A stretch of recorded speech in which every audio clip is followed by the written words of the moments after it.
It was in the article called Top 20 Russian Comedians. And I was happy to be in this article, but then I read the intro for this article, and it said, Russian government hates comedians. It threatens them, it imprisons them, and here are top 20 comedians to watch.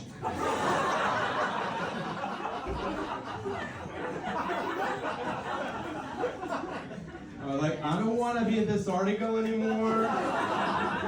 Why do you make it easier for them? Why don't you put my home address into this fucking article? That's Denis Chuzhoi, or Dan the Stranger, a stand-up comedian who left Russia and resettled in Europe after his criticism of the invasion of Ukraine made it unsafe for him to continue telling jokes in his home country. For this week's show, I spoke to Dan and to Sasha Dolgopolov, another comedian forced to emigrate amid Russia's worsening crackdown on free speech. On a recent episode of this podcast, we looked at Russia's music scene amid the war in Ukraine. This time, we're diving into the conflict's effect on stand-up comedy. Welcome to The Naked Pravda.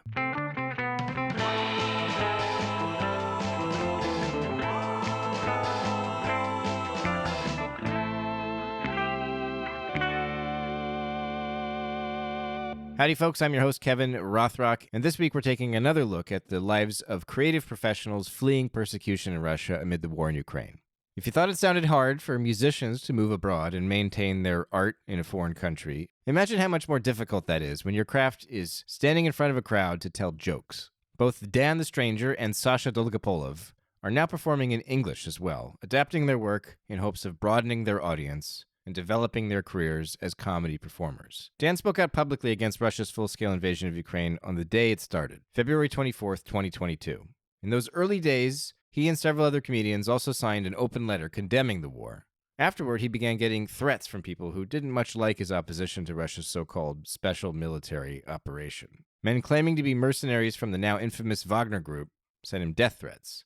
At a performance in Vologda, somebody came to the show and handed him a funeral wreath. In June 2022, Dan announced on his YouTube channel that he was leaving the country, saying that the death threats over his anti-war position had simply become too much. In that announcement, he played the audio from one of these messages where a voice threatens to fly there in a Russian fucking military helicopter, fully fucking loaded with ammunition. As he fled his homeland, fearing for his life, Dan still found some comedy in the situation. It sucked at first, it was even a bit scary, he told his viewers. But then these people started pretending to be Chechen, and it got a little easier because these guys imitate the Chechen accent the same way that Moscow comedians do it. I asked Dan when he decided that he had had enough of Russia, that it was time for him to leave and try to make it in the West. I guess it was, I decided to leave, it was 21st of February of 2022.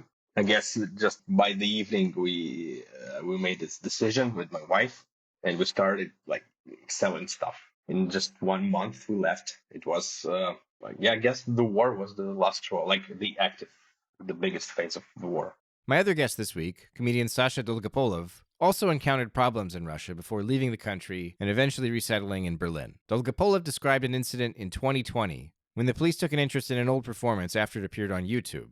Interior Ministry officials in Moscow approached the nightclub in St. Petersburg that had hosted Dolgopolov and demanded that the organizers hand over all the information they had on this comedian.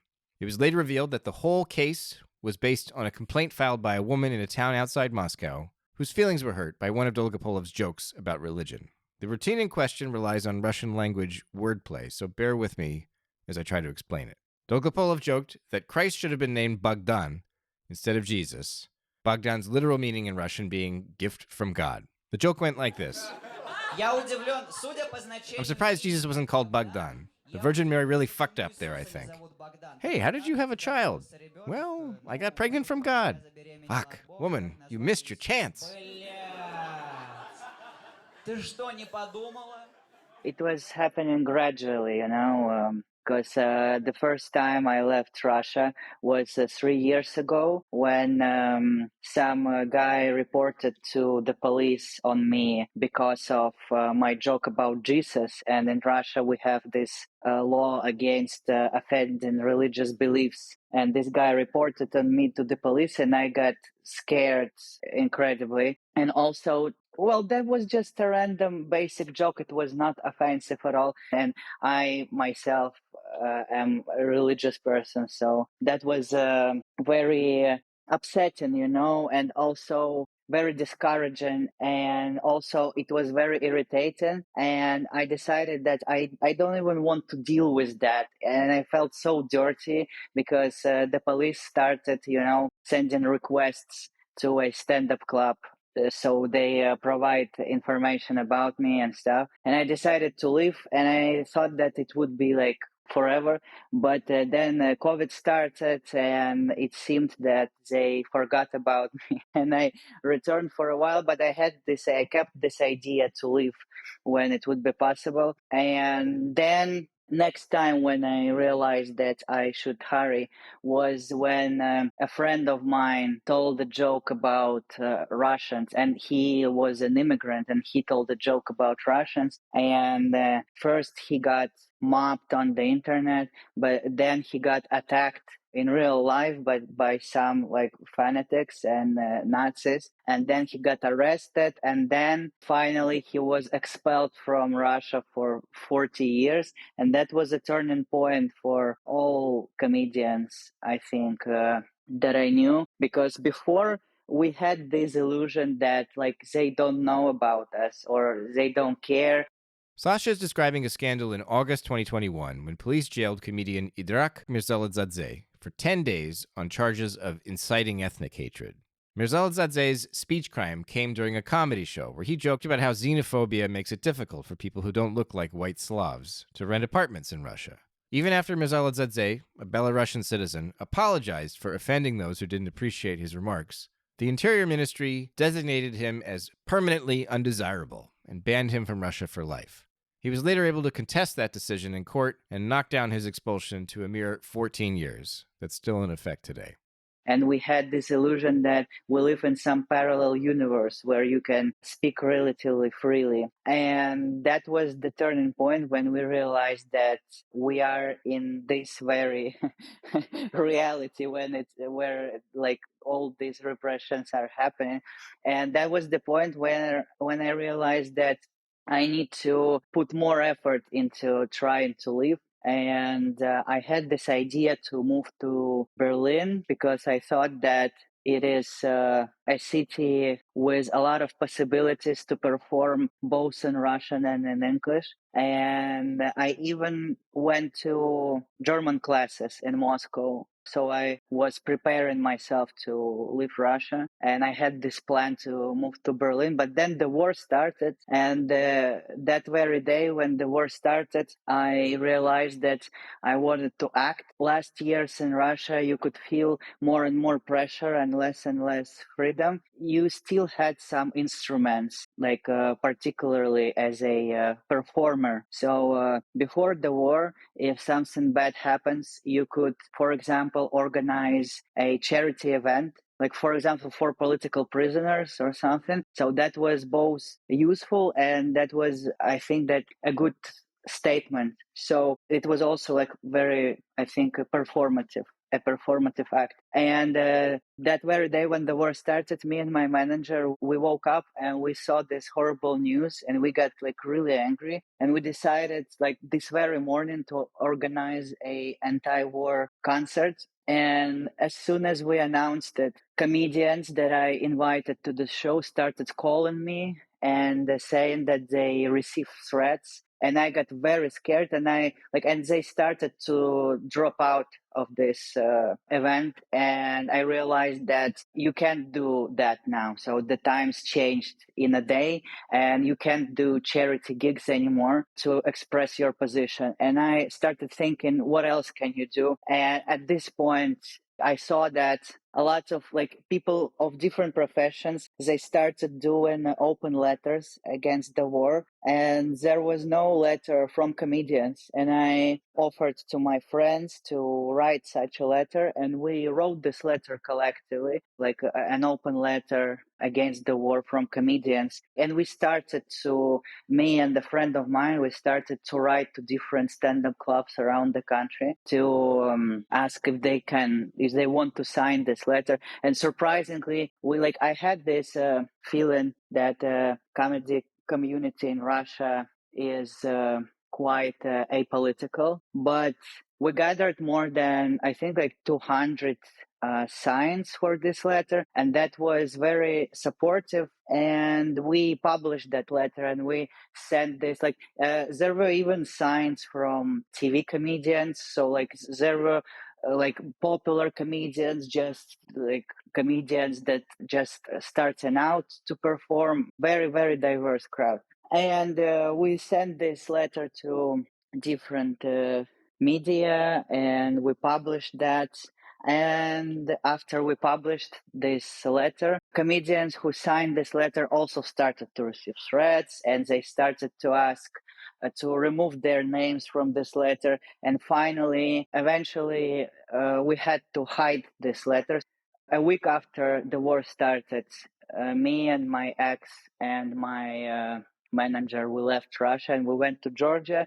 And as soon as we went there, I started going to a humanitarian aid this place, and I started I started doing all the things that I felt I couldn't do in Russia. I started organizing charity gigs in support for Ukraine. I started talking about this on stage. I started posting a lot about the war. I lived in Georgia for 3 months, and then I went to Estonia, and from Estonia I went to Berlin, where I live now. So yeah, basically when we moved to Georgia and I calmed down a little, I started thinking how to went back to my initial plan of moving to Berlin.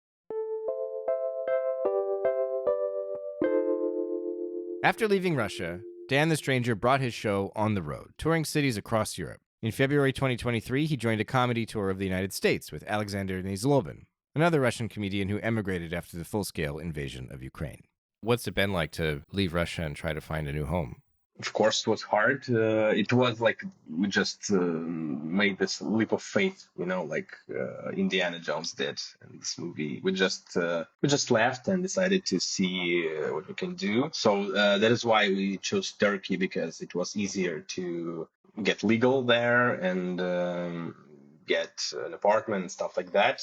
And after that, we started my tour did surprisingly well. So I visited lots of countries, and I got a chance to see different cities as potential cities to live in. And we visited Berlin, and a lot of people said that it's pretty easy to get a freelance visa if you're able to prove that you're an artist and it's not safe for you to go back. And luckily, I recorded those death threats that I received on my phone.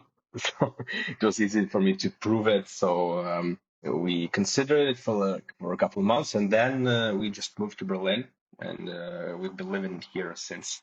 Hearing Dan talk about life in Berlin, I asked Sasha if they feel like Berlin has become the capital of Russian expat comedians.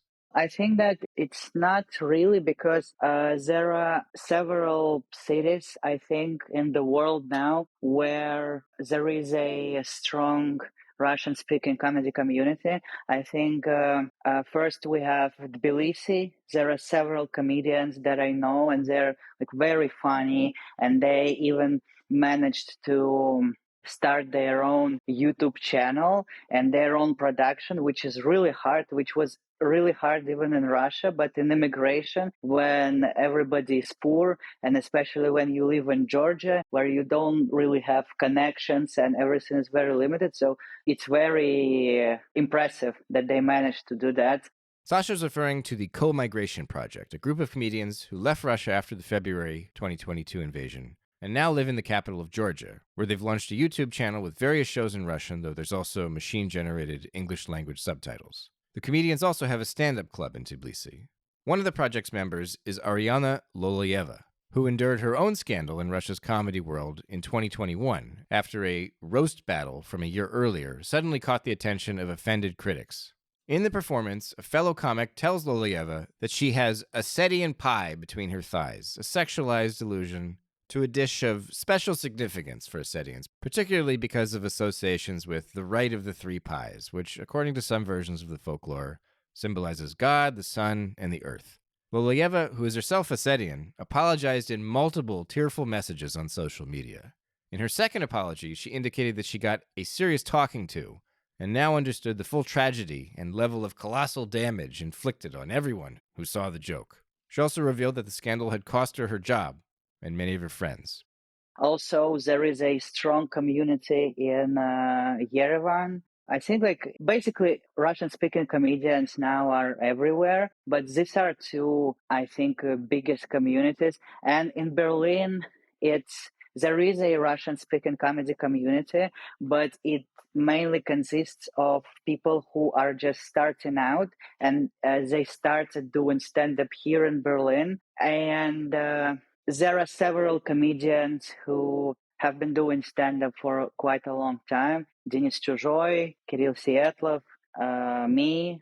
But I can't call it a community because everybody seems to act more on their own. So I think like in Berlin, the community is only in the process of gathering, so people are still trying to find common ground, and to understand how they can be useful for each other and how they could interact. And also, I think the problem in Berlin, what stops people from cooperating, Russian-speaking comedians, is that mostly here we tend to switch to English.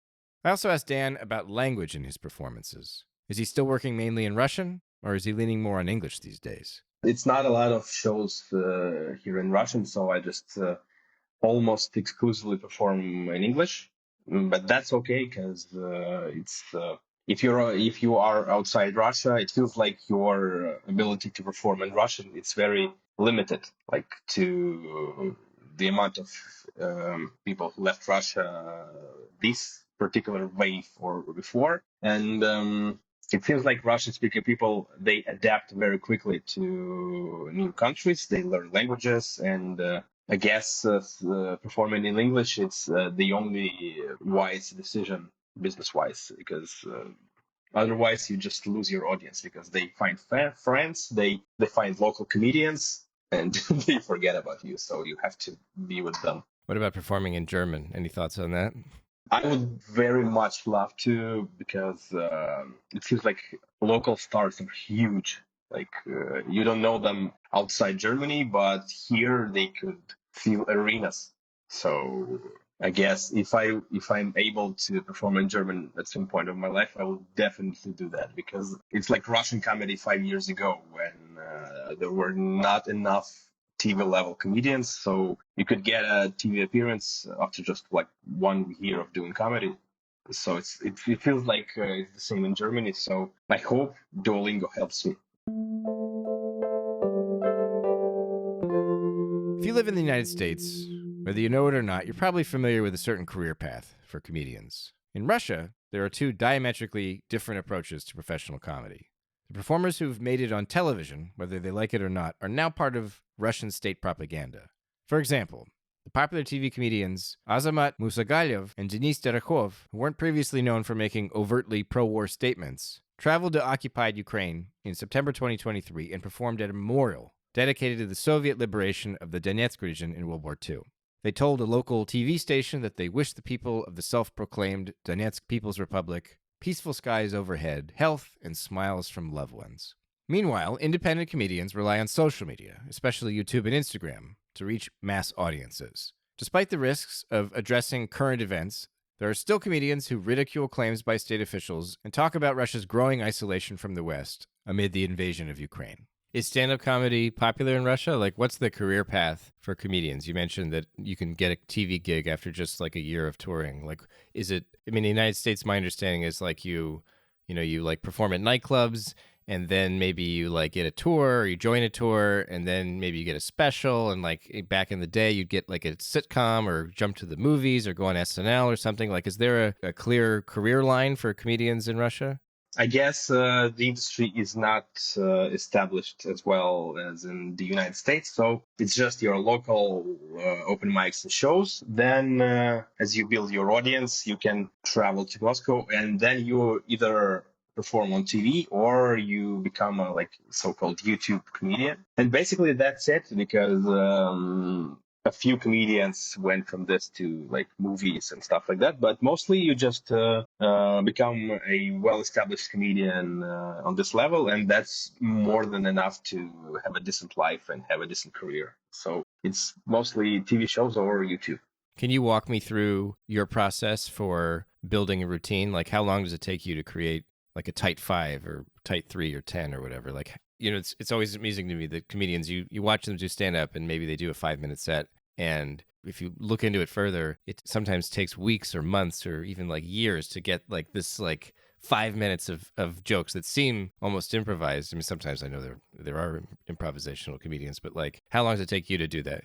I guess it's the case again. It's the case for the United States because the amount of comedians you have is astonishing. So you can't do well without those tight 5 that represent you. That you can spend like years honing those tight 5. And for me, it's not the same because I need to earn money now. So I have to come up with an hour of comedy as soon as possible, and then I will fine tune it.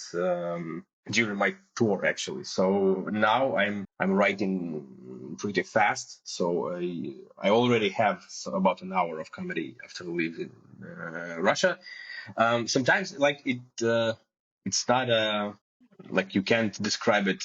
They differ. Like the cases differ. Sometimes you write type 5 like in 1 hour, and sometimes it takes months to get decent jokes. So I prefer like as I admire comedians like Mike Birbiglia who prefer like storytelling style of comedy, and I will try to like come up with a whole hour of at least ideas, and then I fill them up with like proper jokes. So I don't know how to describe it. Just I write in big chunks, and then I try to fine tune it.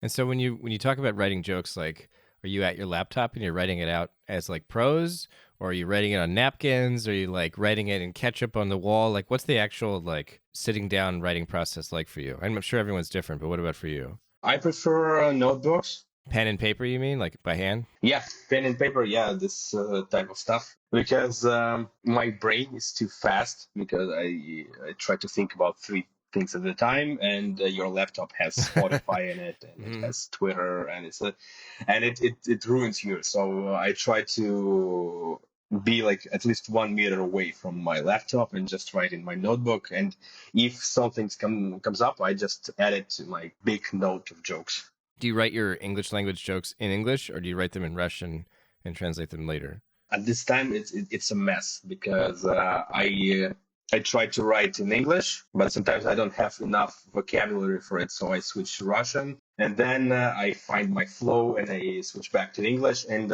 my notes are incomprehensible. I just you have to like just sit down and choose a language. You write it down, and yeah. So now I'm in between languages because I need to perform and speak English, but my brain works in Russian, so I'm in between. I hope I'll get better in English because comedians I admire, they write on stage, so they just talk about things they are interested in, and they add punchlines while performing. And it seems like the best way to write material, but I'm not there yet because my brain is still wired in Russian, so I'm just getting there. I'm trying to speak English as much as possible.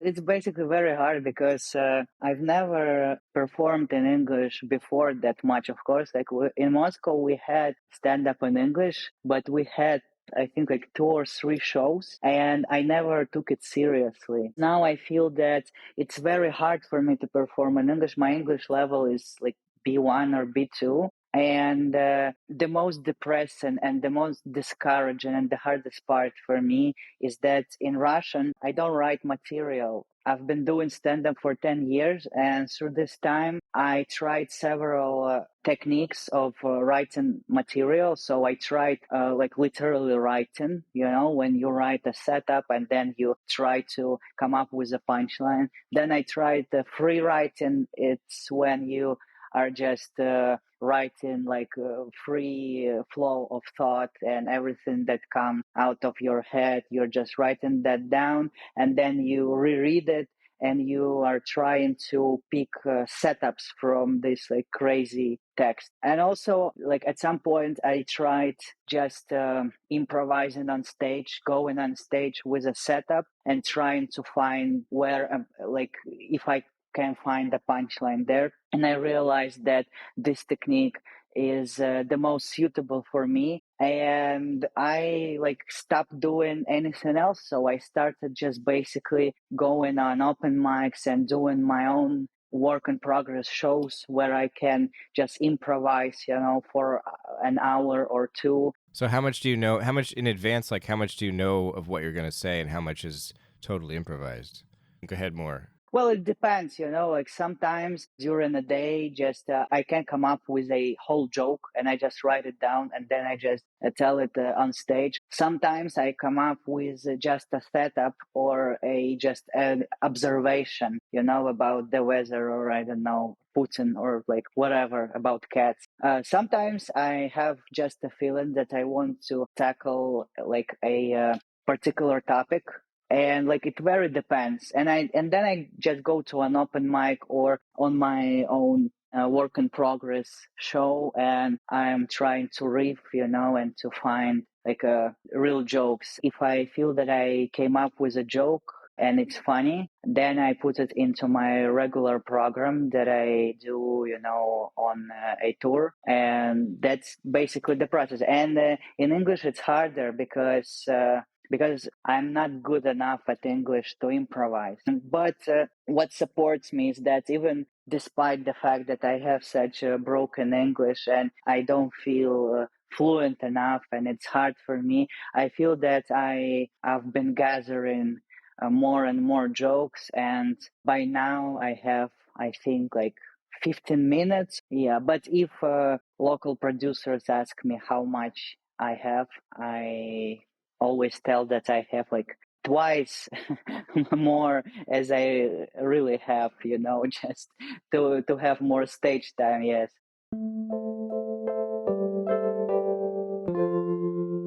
Does the same kind of comedy work in Russian as in English? Like, are you able to take a lot of your jokes that you used in Russian or the jokes that you're thinking of in Russian and essentially just translate them into English, or do you find that that doesn't work? It works surprisingly well. I thought that I would have to change my brain completely, but most of the time it's just if you speak about some like Russian insane stuff, like cops coming to comedy shows and stuff like that, it just takes a little bit more time to explain how is it possible to see an undercover cop during a comedy show. Some context here. Cops showing up at comedy shows is another sign of the times in Russia today. Since February 2022, comedians say it's become common to see in the audience officers from Center E, the Interior Ministry's so-called counter-extremism task force. Human rights activists accuse this police division of persecuting government critics. Last year, stand-up comedian Kristina Bitkulova told journalists at Mediazona that she was warned just before a show that Center E had placed agents in the audience to watch her set. Almost on the way to the stage, I changed all the names in my jokes from Russian political figures to Belarusians, Bitkulova later recalled, adding, "The meaning didn't really change. It's like we knew, or at least we guessed, when it would be our turn in the crackdown. We were just waiting and guessing about who would be the first to get their ticket punched. It's less about restricting free speech than warning people that they can lose their freedom for saying the wrong thing or telling the wrong joke." And when you see that people are shocked or at least interested, you can use your punchlines. Your task is a little bit more difficult. It's just like it's harder to explain the Russian life in English, but most of the times it's the same comedy. I understand that you were recently on tour with Alexander Nizlobin. Is that right? Was it in the United States? Yep. Now you're touring Europe, or you were recently touring Europe? Yeah, I just started my new tour. This time it's fully in English. Yeah. And how's that going? Like, do you have a sense of who the audience is for this sort of thing? Is it like expats or is it like locals? I know you said it's in English. It's mostly my Russian audience, but this time they are able to bring their friends and husbands. Like my favorite type of audience is like my audience members' husbands, Okay. because it's sometimes like women are like, I'm finally able to show my husband what's the stuff about, like why I laugh so much at this guy. And they're happy as well. They seem happy after the shows. I try to talk to them, and they seem to understand what I'm talking about. Is it because the Russian women marry foreign men, or because you appeal specifically to Russian women? You a sex symbol? No, I don't think Okay. I'm that kind of a comedian. No, it's just it seems like Russian women are usually responsible for the culture in families, and they choose cultural events to attend. It was the case in Russia when like I usually saw like happy girls and their boyfriends who seemed bored in the first row. And I guess it's the same in Europe. Like women bring their husbands or their boyfriends, but here they seem happier. Okay. Russian boyfriends are not that happy about coming to a comedy show. I went to an open mic, and after the show, a Australian couple came up to us comedians, and they asked this question, and we had a conversation about it. And I think that it's hard for me to realize that, because I've been always trying to do more of alternative comedy, and I think that my and other alternative comedians' heroes are basically the same people, no matter where you go. If you grow up as a alternative comedian in Russia, your favorite comedians are, I don't know, like Stuart Lee. Because I don't know about you, but I can't really relax or enjoy myself unless I'm drunk. Particularly in the evenings, because the voices come. He was sitting there trying to watch, aren't you? And the voices come, don't they? And they go, "Kill yourself, you stupid fucking idiot!"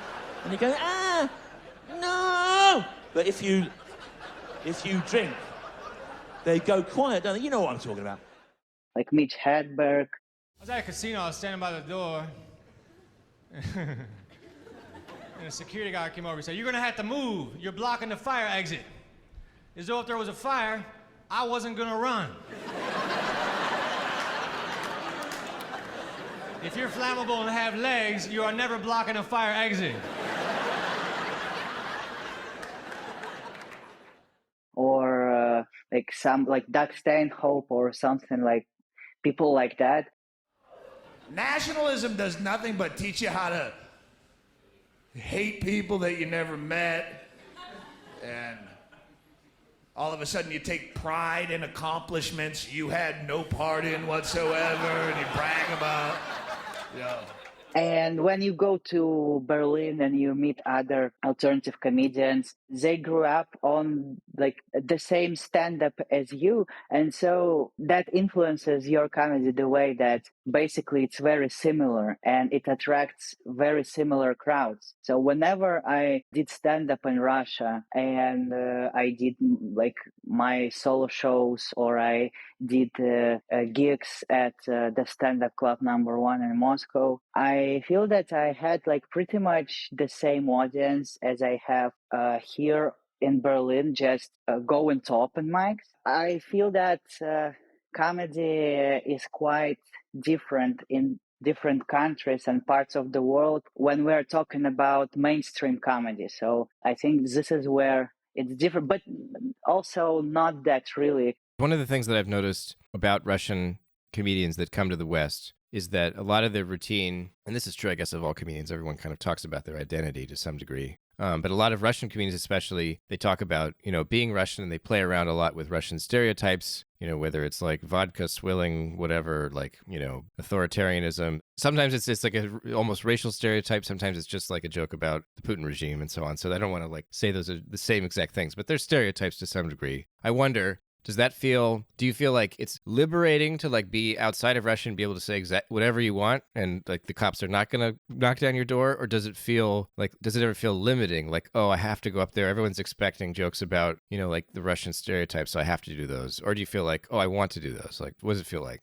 I feel like I have a little bit more tools that like an average comedian has, because Most of the time, I try to represent Russia as the Russians as normal people who listen to the same music, who watch same movies and stuff like that. And sometimes, occasionally, I use a joke about like Russian winter or about Putin and stuff like that. So I just have more angles to talk about things I'm interested in. Like I talk about living in Germany as an average expat, and then at the same time I can compare it to some stuff in Russia, and that gives me two different jokes. So it's more than a German comedian could come up with. I hope that I come back to Russia one day, and when Putin dies, of course, and we will need to restore Russia's reputation in the world because it's so fucked up right now,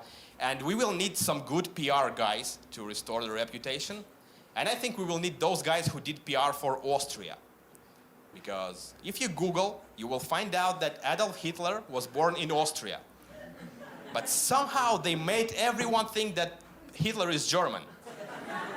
And if you tell to an Austrian Hitler is Austrian, they'll say, no. Mozart is Austrian, Mozart. And we will need these guys to fix our reputation, and maybe one day we will make everyone think that Putin is from Poland. That's what we need.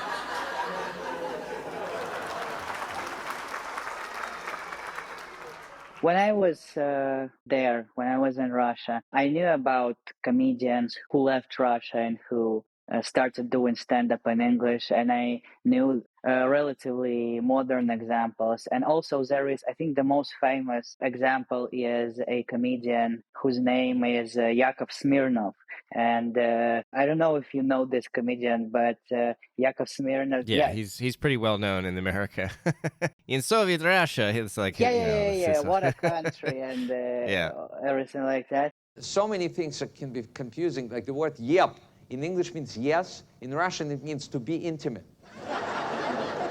I'm not making this up. And so I'm saying to her, would you like to go on a date with me? And she said, yep. I'm going, what a country. All right.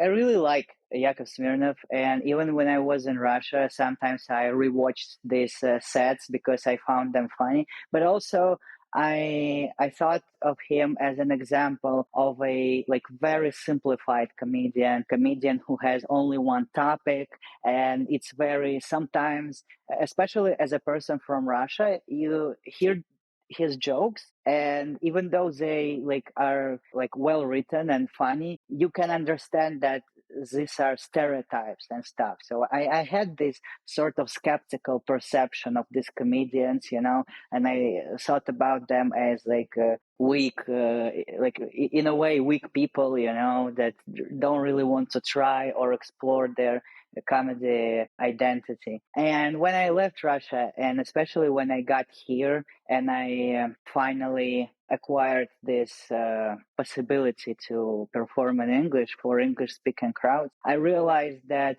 actually it's very hard to not to talk about it, because it's a very important thing that affects your life on a daily basis, your past experience and from where you come from, and the language that you speak and the obstacles that you face in your life. And the comedy that I've been doing for all these 10 years is basically just my personal experiences and my thoughts and my observations. And I put a lot of effort into being honest and sincere and talking only about the things that I feel are important. And I see that these topics and these observations about my national identity and my culture, they come out very naturally, so I don't put extra efforts into trying to write jokes about me being Russian, but I come up with these ideas and thoughts just on a daily basis, I'm thinking about I'm trying to cross a border, and I'm automatically thinking about my passport, and then I have an observation about it. Or I don't know, I experience life in Berlin as a queer person with a Russian background, and I have observations about it. So basically, it comes out naturally, and I'm not really afraid of it at this point. I'm not afraid that it would, destroy my career, because I think at this point I already can handle such things, because I think that I already have some similar experiences. When you start talking about a certain topic, and then people like it and they demand more of this. And I think that at this point of my career, I already can keep my integrity, and not to obey to the audience.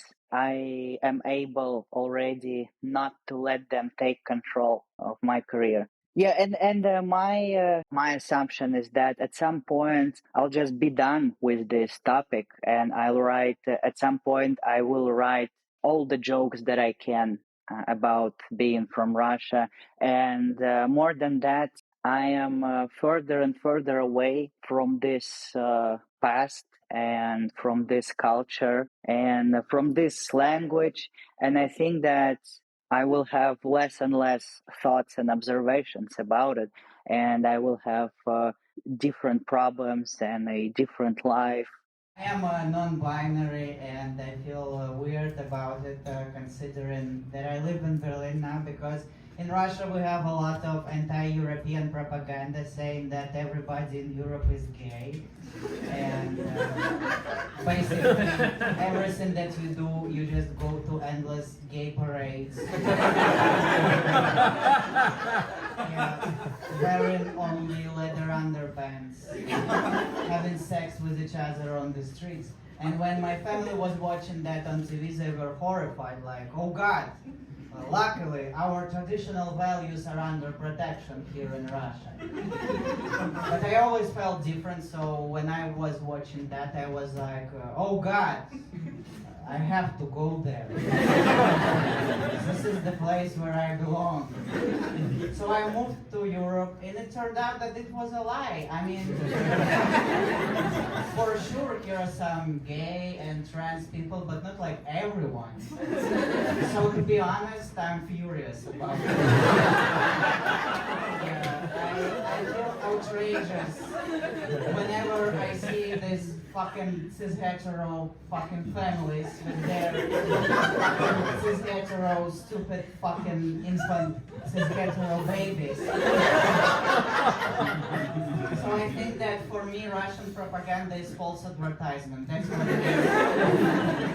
And my plan now is to sue Europe for being not queer enough. That's my plan. So I feel that's a very natural thing. And also when I'm talking about, like, I'm trying to talk about my personal experiences and not stereotypes, so which is also important, and it helps me not to feel, ashamed or guilty as a comedian, and not to feel hacky. That's what I mean.